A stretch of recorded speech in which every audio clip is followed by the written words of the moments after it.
The Skunk, story by Mac Barnett, art by Patrick McDonald.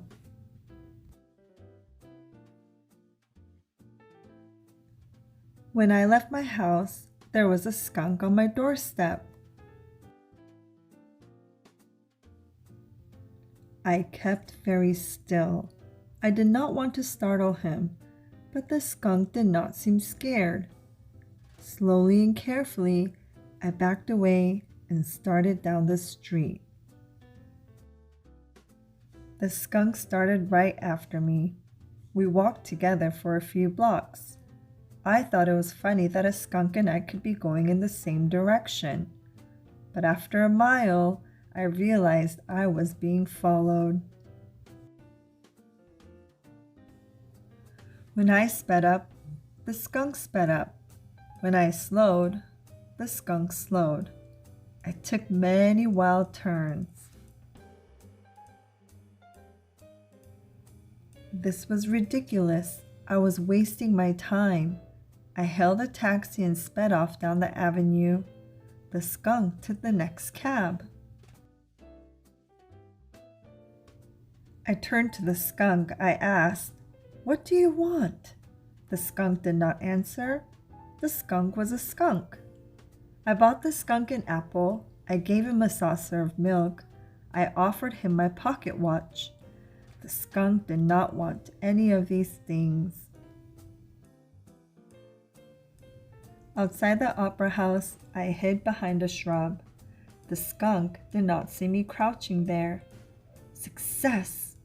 I bounded up the steps and took my seat. I was relieved to find myself between a lady and a gray old officer. But then, of course, skunks can't buy tickets to the opera. The curtain rose and I smiled. In the middle of the first solo, the skunk came trotting down the aisle. He climbed up the lady's gown and took a seat on her head. She did not notice she was wrapped. "Excuse me, madame," I said, "but there seems to be a skunk on your head." "Hush," said the lady. "This is my favorite part, so strange and so sad. I had to escape." I excused myself and hurried out a fire exit. The skunk pursued me across the city. He followed me through the sculpture garden and the cemetery. I could not get away. I ran to the carnival and bought a ticket to the Ferris wheel. The skunk boarded the gondola after mine. We rode around in great circles. He was not getting any nearer, but he was not getting farther away. I'll admit that I began to panic. I ran past a wharf and turned down an alley. It was a dead end. The skunk walked toward me.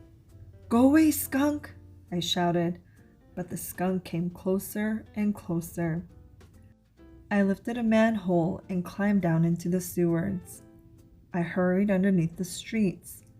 Many times I paused to catch my breath, but never for long. I had to go on. When I came up, I was in a different part of the city. I found a new house. I bought new things. And on my first night, when I opened my bedroom door, guess who was waiting there for me? Nobody. I threw myself a party. I cooked a large dinner. People brought me gifts. After dessert, during the dancing, I thought about the skunk. What was he doing? Was he looking for me? Was he back in his burrow? Was he following someone else? I left the party to find my skunk. He was not in the alley. He was not in the carnival.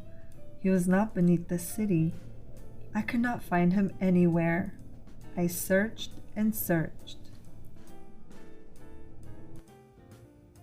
There was the skunk. I trailed him down the sidewalk, careful to remain hidden. I think I'll keep an eye on him and make sure he does not follow me again.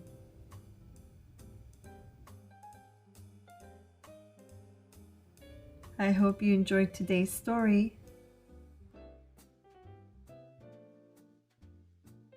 Thank you for reading with me, and I'll see you at our next story time.